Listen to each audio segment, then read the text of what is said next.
नमस्ते, मैं छाया श्रीवास्तव आप सबका अपने चैनल कहानियों का कारवां में स्वागत करती हूँ। मैं कहानियाँ सुनाती हूँ, कुछ अपनी लिखी कहानियाँ, कुछ हवाओं में तैरती कहानियाँ। आपको मेरा चैनल पसंद आए तो प्लीज लाइक व सब्सक्राइब जरूर करें। नमस्कार, मैं छाया श्रीवास्तव एक बार फिर आप सबके सामने डैनियल डिफो का प्रसिद्ध उपन्यास रॉबिन्सन क्रूसो लेकर आई हूँ। आज रॉबिन्सन क्रूसो के अंतिम भाग को आपके सामने प्रस्तुत करने जा रही हूँ। अब तक के पिछले भागों में हमने रॉबिन्सन क्रूसो की रोमांचकारी यात्रा के अलग अलग हिस्सों को पढ़ा और सुना। रॉबिन्सन क्रूसो निर्जन टापू में कई बरस तक अकेला रहता है। वहाँ पर खेती बाड़ी करता है, अपने लिए गुफा का इंतजाम करता है जहाँ पर वो सुरक्षित रह सके। उसको उस निर्जन टापू में जंगली जाति के लोगों से भी डर लगता है, क्योंकि जंगली जाति के लोग मनुष्य को मारकर खाते हैं। एक बार जब वो जंगली जाति के लोग उसके निर्जन टापू में आकर दो जंगली जाति के ही लोगों को मारने की तैयारी करते हैं, तो रॉबिन्सन क्रूसो उसमें से एक को बचा लेता है और वो उसका साथी बन जाता है। रॉबिन्सन क्रूसो उसका नाम फ्राइडे रखता है।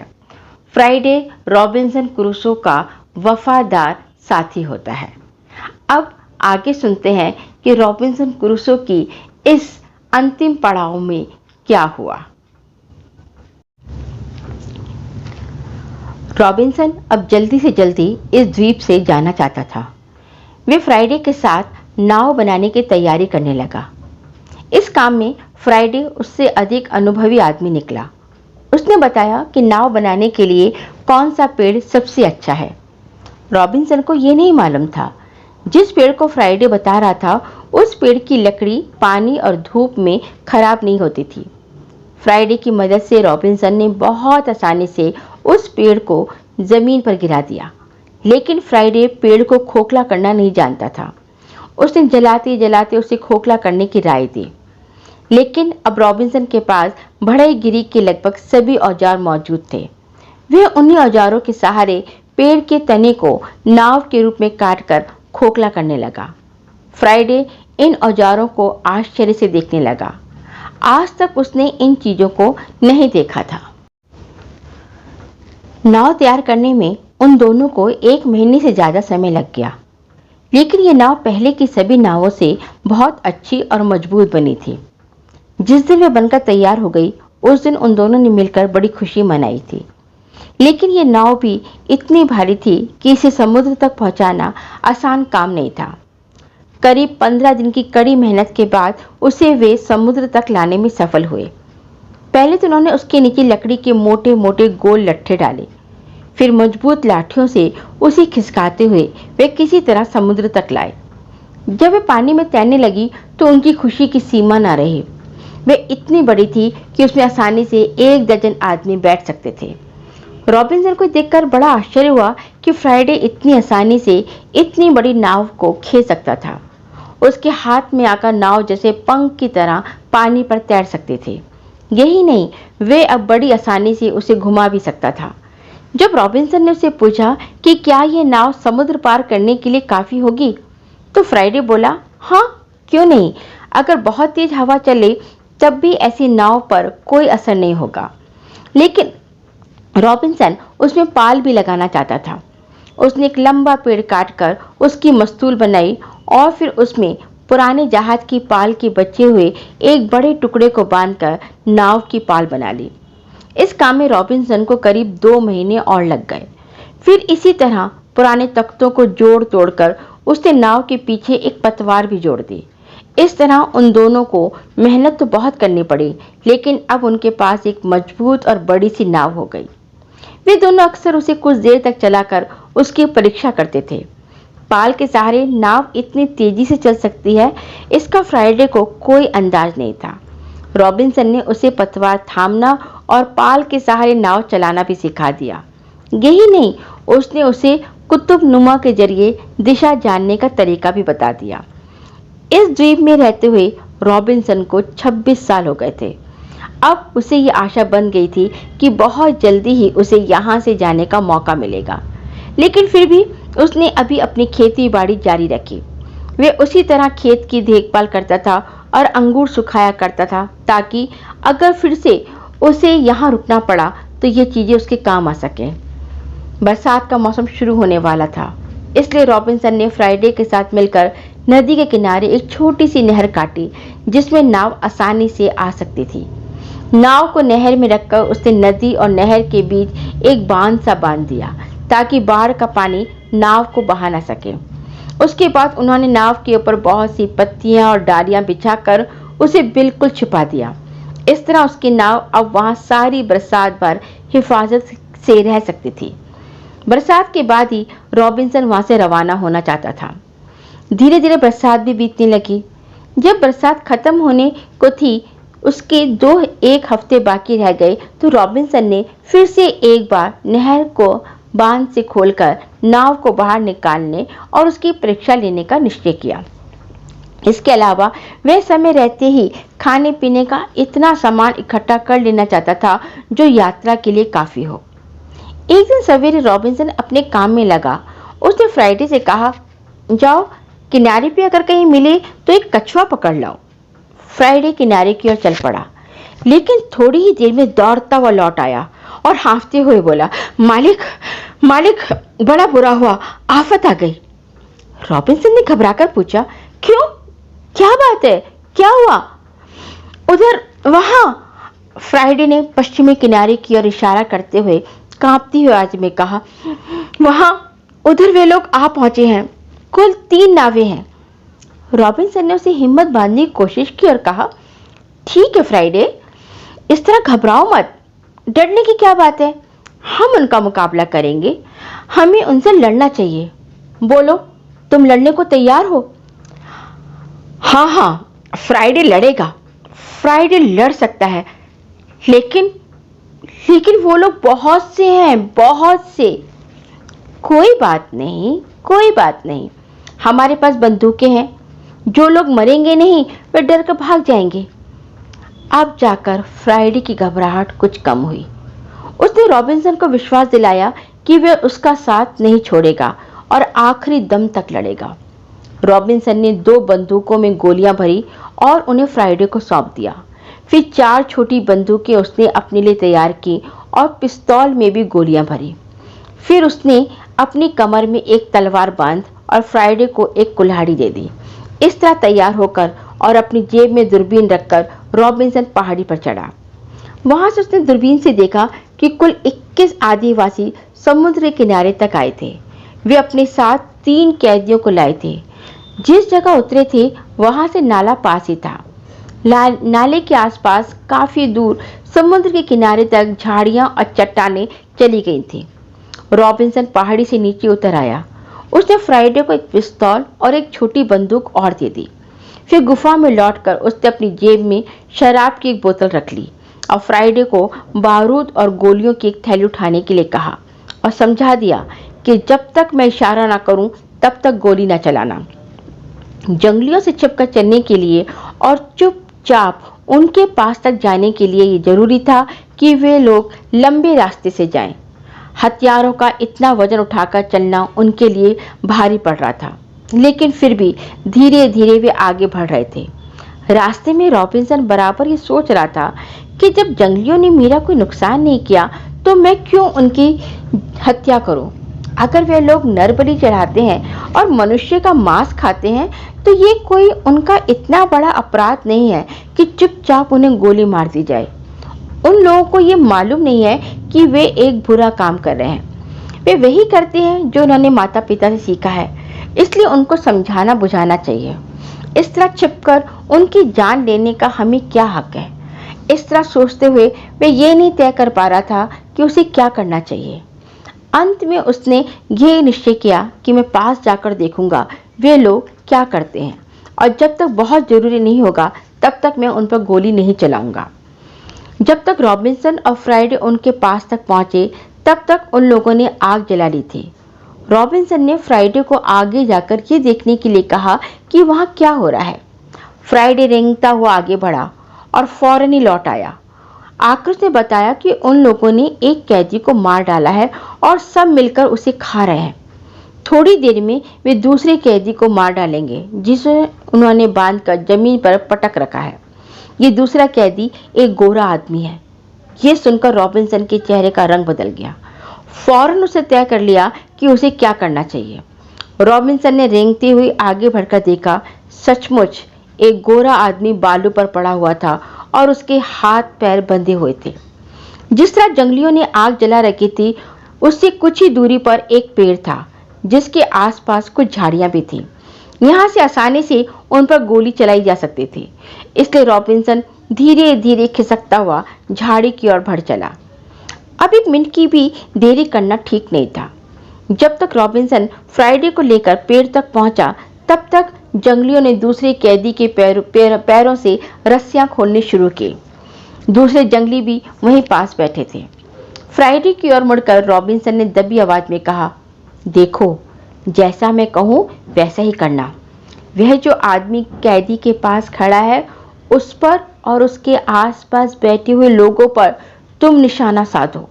मैं दूसरों का निशाना लेता हूं। दोनों ने अपनी बंदूक तैयार की। रॉबिन्सन ने धीरे से पूछा, क्यों फ्राइडे, तैयार हो? हाँ मालिक, तैयार हो, फ्राइडे बोला। तो चलाओ गोली। पहले ही दौर में रॉबिन्सन ने एक आदमी को गिराया और 2 को घायल कर दिया, लेकिन फ्राइडे ने 2 आदमियों को मारा और 3 को घायल किया। फिर उन्होंने दूसरी भरी हुई बंदूक ली और फिर से गोलियां दागी।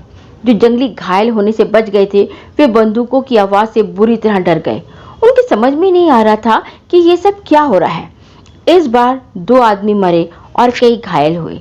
जो घायल हो गए थे, वे भी दूसरों के साथ चिल्लाते हुए भागने की कोशिश करने लगे।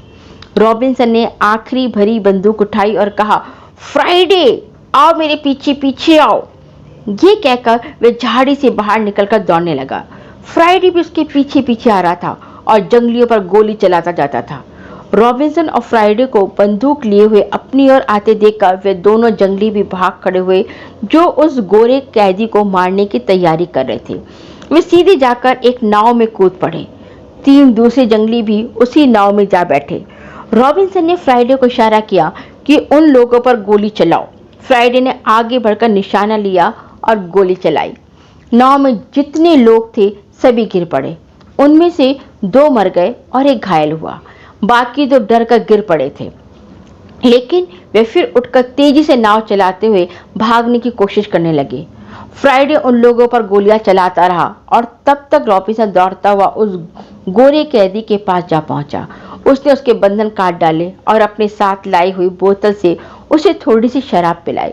शराब पीने पर उस आदमी को कुछ ताकत आई और वह धीरे धीरे उठकर खड़ा हुआ। रॉबिन्सन के पूछने पर उसने बताया कि मैं स्पेन का रहने वाला हूँ। मेरा नाम सिनोर है। फिर रॉबिन्सन को धन्यवाद देने लगा और उसने मौके पर आकर जंगलियों के चुंगल से उसे बचा लिया। रॉबिन्सन ने टूटी फूटी स्पेनी भाषा में कहा, लेकिन सिनोर, हम लोग बातें बाद में करेंगे। पहले इन लोगों से लड़ना जरूरी है।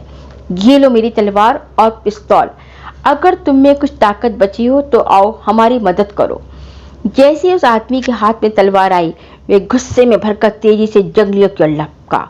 देखते देखते उसने 2 आदमियों को काट डाला और फिर वह दूसरों पर टूट पड़ा। रॉबिन्सन ने फ्राइडे को भेजकर पेड़ के नीचे से दूसरी खाली बंदूकें मंगवा ली और जल्दी जल्दी उनको भरना शुरू किया। अपनी भरी हुई बंदूक उसने इस बीच चलाने के लिए फ्राइडे को दे दी।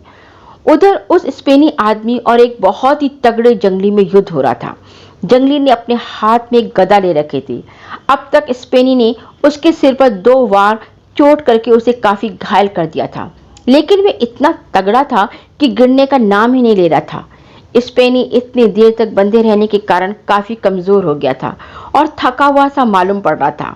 उस जंगली आदमी ने मौका देखकर स्पेनी को दबोच लिया और जमीन पर पटक दिया।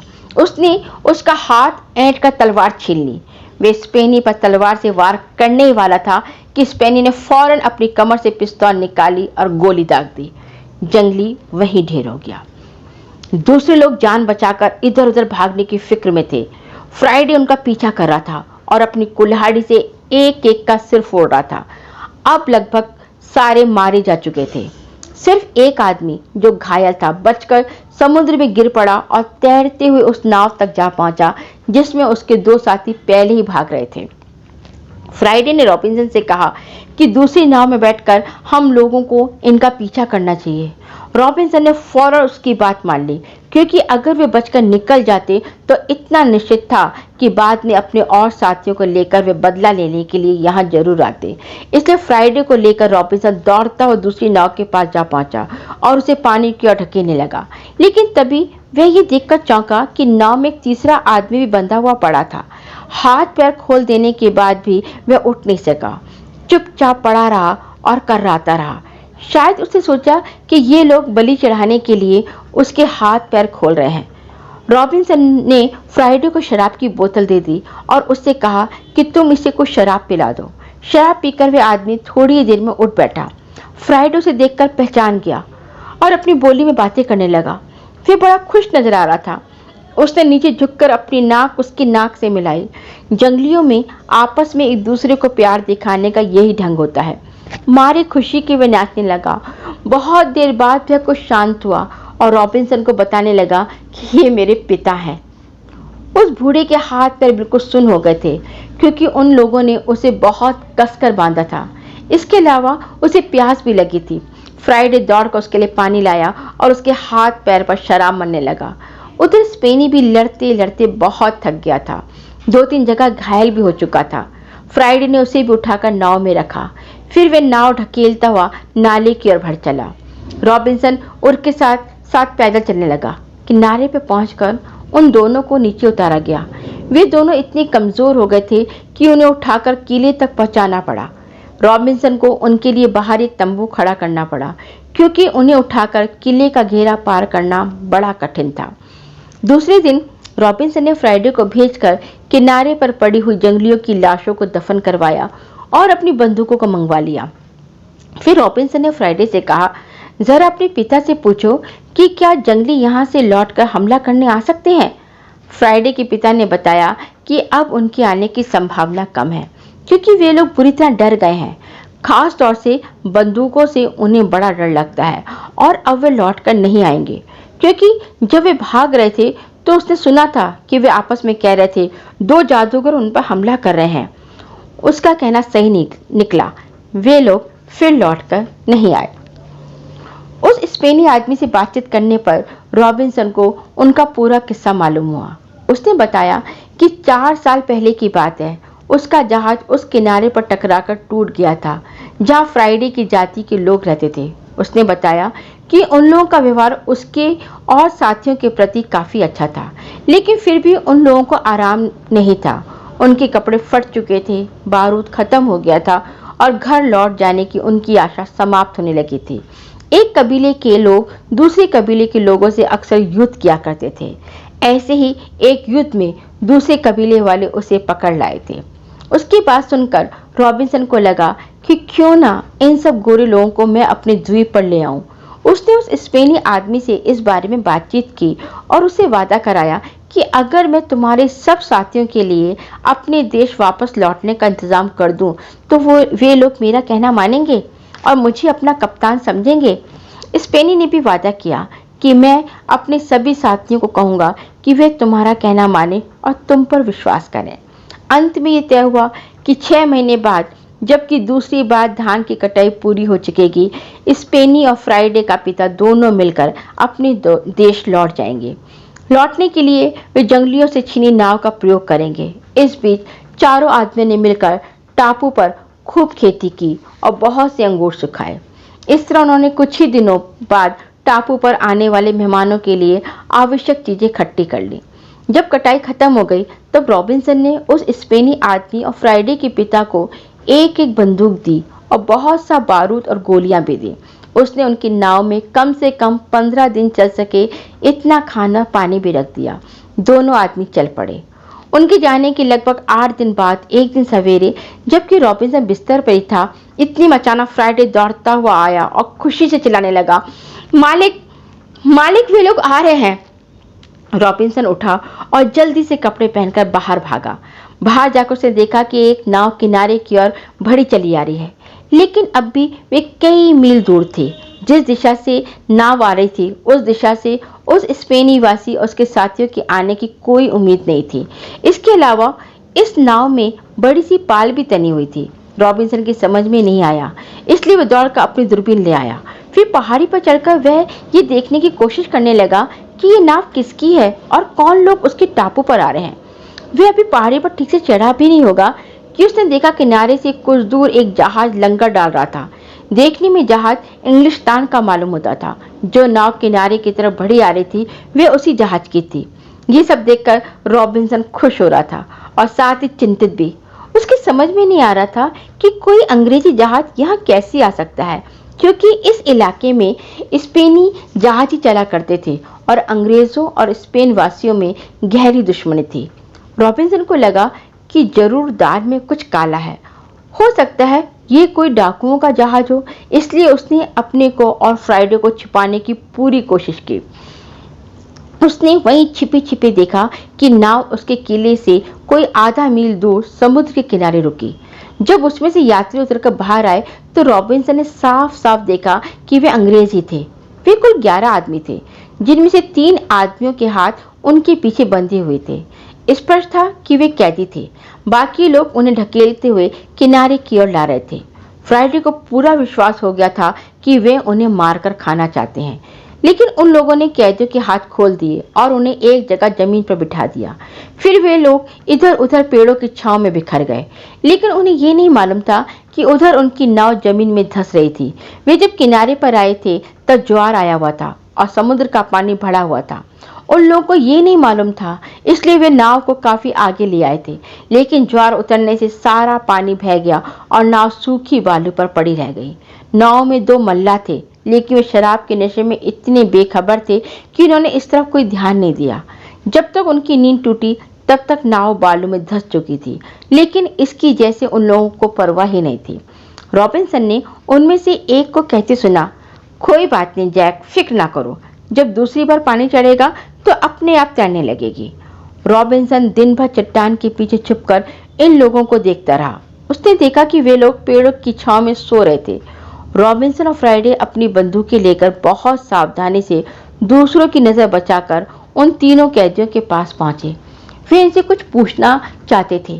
कैदी उन्हें देखकर भागने लगे, लेकिन रॉबिन्सन ने उनसे कहा, डरो मत, मैं भी अंग्रेज हूँ और तुम लोगों की मदद करना चाहता हूँ। बताओ तुम लोग कौन हो और मैं तुम्हारी क्या मदद कर सकता हूँ। उन लोगों ने रॉबिन्सन को अपनी कहानी सुनाई। उनमें से एक उस जहाज का कप्तान था जो दूर लंगर डाले खड़ा था। दूसरा जहाज का एक मैट था, तीसरा जहाज का एक यात्री। असल में बात यह थी कि जहाज के छोटे जहाजियों ने कप्तान के विरुद्ध विद्रोह कर दिया था और उन तीनों को गिरफ्तार कर लिया था।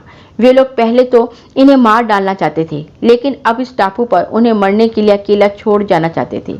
रॉबिन्सन ने उनसे पूछा कि उन लोगों के पास बंदूक है या नहीं। कप्तान ने बताया उनके पास से 2 बंदूकें हैं, जिनमें से एक नाव पर ही पड़ी है। रॉबिन्सन बोला, तब तो बड़ा अच्छा है, हमारा काम काफी आसान हो गया। हम चाहें तो इन सबको मार सकते हैं या बंदी बना सकते हैं। कप्तान ये नहीं चाहता था कि जहाजियों में से कोई मारा जाए।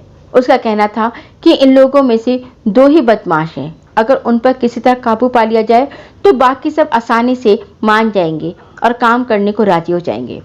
रॉबिन्सन ने उससे एक शर्त मनवा ली कि अगर वह उसके लिए जहाजियों को काबू में कर दे तो कप्तान मुफ्त में उसे इंग्लैंड पहुंचा देगा। कप्तान राजी हो गया। रॉबिन्सन ने उन तीनों कैदियों को एक एक बंदूक और गोला बारूद देकर आगे बढ़ने को कहा। वे लोग बंदूक लेकर वहां पहुंच गए जब दूसरे जहाजी पड़े सो रहे थे। उनमें से एक ने इन्हें आते हुए देख लिया और चिल्लाकर अपने साथियों को सावधान करना चाहा, लेकिन इसके पहले कप्तान के दोनों साथी ने गोलियां चला दी और विद्रोही जहाजियों का एक नेता वहीं ढेर हो गया। दूसरा आदमी घायल होकर भागने की कोशिश करने लगा, लेकिन कप्तान ने बंदूक के कुंदे की चोट से उसे भी जमीन पर गिरा दिया। बाकी लोगों ने मदद के लिए अपने साथियों का आवाज देना शुरू किया, लेकिन 5 हथियारबंद आदमियों को मुकाबले में देखकर उनकी हिम्मत छूट गई और वे माफी मांगने लगे। इस तरह सारे जहाजियों को घेर लिया गया। अब कप्तान और रॉबिन्सन इस प्रश्न पर विचार करने लगे कि जहाज को फिर किस तरह पाया जाए। जहाज पर ऐसे कई लोग थे जो कप्तान का साथ दे सकते थे, लेकिन जिन्हें विद्रोहियों ने अपना साथ देने के लिए बहुत मजबूर किया था। लेकिन फिर भी जहाज पर काबू पाना आसान नहीं था, क्योंकि उस पर 25-26 जहाजी और थे जिन्होंने विद्रोहियों का साथ दिया था, और इस अपराध के जुर्म में उन्हें इंग्लैंड पहुंचने पर फांसी की सजा मिल सकती थी। इसलिए वे बिना लड़े मान नहीं सकते थे। सबसे पहले रॉबिन्सन के साथियों ने जहाजियों की नाव में एक बड़ा सा छिद्र कर दिया और उसकी पाल और डंडी वगैरह तोड़ डाली, ताकि नाव किसी काम की न रहे। तब तक दूर जहाज पर 2 बार बंदूक छूटने की आवाज आई। ये नाव के वापस लौट आने का संकेत था। अब जहाज वालों ने देखा कि नाव वापस नहीं आ रही है, तो 10 जहाजियों की एक दूसरी नाव उन लोगों को लाने के लिए जहाज से चल पड़ी। रॉबिन्सन ने अपनी दूरबीन से देखा कि उन लोगों के पास बंदूकें थीं। अब रॉबिन्सन और उसके साथियों ने इन्हें भी गिरफ्तार करने की योजना बनाई। जिन लोगों को उन्होंने गिरफ्तार किया था, उनमें से जो बहुत शरारती था, उनको फ्राइडे गुफा में ले गया। जिन कैदियों को किले में लाया गया था, उनमें से 2 ही कप्तान ईमानदार और आदमी लगता था। इसलिए जब उन्होंने अपने किए पर पछताते हुए माफी मांगी और कप्तान का साथ देने का वचन दिया, तो रॉबिन्सन ने उन्हें छोड़ दिया। उधर जब दूसरी नाव वाले मल्ला किनारे पर पहुंचे, तो उन्हें देखकर बड़ा आश्चर्य हुआ कि नाव वहां टूटी पड़ी थी और उनके साथी गायब थे। उन्होंने 2-3 बार बंदूक छोड़ी, लेकिन जब कोई जवाब नहीं मिला तो वे लौट कर वापस जाने लगे। लेकिन फिर उन्हें ना मालूम क्या सूझा और वे फिर लौट आए और अपने साथियों को खोजने की तैयारी करने लगे। उनमें से 3 आदमी नाव में ही रह गए और बाकी 7 किनारे की ओर बढ़े। कुछ दूर आगे आकर बंदूकें दागकर आवाजें लगाने लगे। इस पर रॉबिन्सन ने फ्राइडे और मैट को नाले के किनारे जाकर उनकी पुकार का जवाब देने को कहा। वे दोनों वहां जाकर मल्लाहों की पुकार का जवाब देने लगे। सातों मल्लाह उधर ही भर चले। इधर फ्राइडे उनको आवाज देता जाता था और उन्हें किनारे से दूर हटाता जाता था। जब रास्ते में नाला पड़ा, तो उसे पार करने के लिए मल्लाह अपनी नाव इधर ले आए। जब नाव इधर आ गई, तो उस सब ने उस पर चढ़कर नाला पार किया और फिर सिर्फ 2 आदमियों को किनारे छोड़कर फ्राइडे की आवाज पर आगे बढ़ने लगे। रॉबिन्सन यही चाहता था कि जो 2 जहाजी नाव में बच गए थे, वे नाव को इस किनारे ले आएं। उनमें से एक ने नाव को पेड़ से बांधा और फिर वहीं लेटकर आराम करना शुरू किया। कप्तान ने आगे बढ़कर उसके सिर पर चोट की। वे बेहोश हो गया। जो दूसरा आदमी नाव में था, उसने जब कप्तान को देखा तो फौरन सिर झुकाकर उससे माफी मांग ली। कप्तान जानता था कि ये भोला आदमी है। उसने उसे भी अपने दल में मिला लिया। फिर उस बेहोश आदमी को एक झाड़ी के पीछे पटक दिया। उधर उन 8 मल्लाहों को फ्राइडे बहकाता हुआ जंगल के बीच ले गया और वहां से भागकर रॉबिन्सन से आ मिला। आगे वे लोग जंगल में रास्ता भूल गए। बड़ी मुश्किल से शाम होते होते वे किसी तरह गिरते पड़ते अपनी नाव के पास पहुंचे। वहां जब उन्होंने अपनी दोनों साथियों को गायब पाया, तो उनके होश उड़ गए। उनमें से कई तो बुरी तरह घबराने लगे। इतने में रॉबिन्सन ने एक पेड़ के पीछे से आवाज दे दी, अपने अपने हथियार रख दो, तुम लोग बिल्कुल घिर गए हो। हम 50 आदमी हैं और हमारे पास बंदूकें हैं। किसी ने भागने की कोशिश की तो गोली मार दी जाएगी। ये सुनकर तो वे और भी घबराए।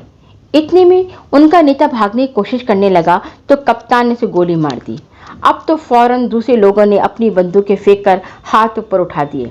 कप्तान ने उनमें से 2-1 आदमियों को अपने साथ ले लिया और बाकी सबके हाथ पैर बांधकर एक गुफा में डाल दिया। रॉबिन्सन और फ्राइडे कैदियों की देखभाल के लिए किनारे पर रह गए। कप्तान अपने साथियों को लेकर और एक नाव में बैठकर जहाज की ओर बढ़ चला। करीब आधी रात के समय वे जहाज के समीप पहुंचा और उसके एक आदमी ने आवाज देकर जहाज वाले मल्लाहों को बताया कि जिन लोगों को हम लेने गए थे, उनको ले आए हैं। मल्लाहों ने उन्हें जहाज में चढ़ा लिया। जहाज में पहुंचते ही कप्तान ने बंदूकें दागकर जहाज पर के मल्लाहों को डरा दिया। वे लोग संभल भी नहीं पाए। 1-2 ने विरोध करने की कोशिश की, लेकिन फौरन उन्हें गोली मार दी गई। इस तरह जहाज पर कप्तान का कब्जा हो गया। इसकी सूचना रॉबिन्सन को देने के लिए कप्तान ने 7 बार बंदूकें दगवाई। इस तरह 28 साल तक उस टापू में रहने के बाद रॉबिन्सन को इंग्लैंड लौटने का मौका मिला। कप्तान दूसरे दिन नाव लेकर आया और उसे आदर सहित अपने जहाज में ले गया। फ्राइडे भी उसके साथ गया।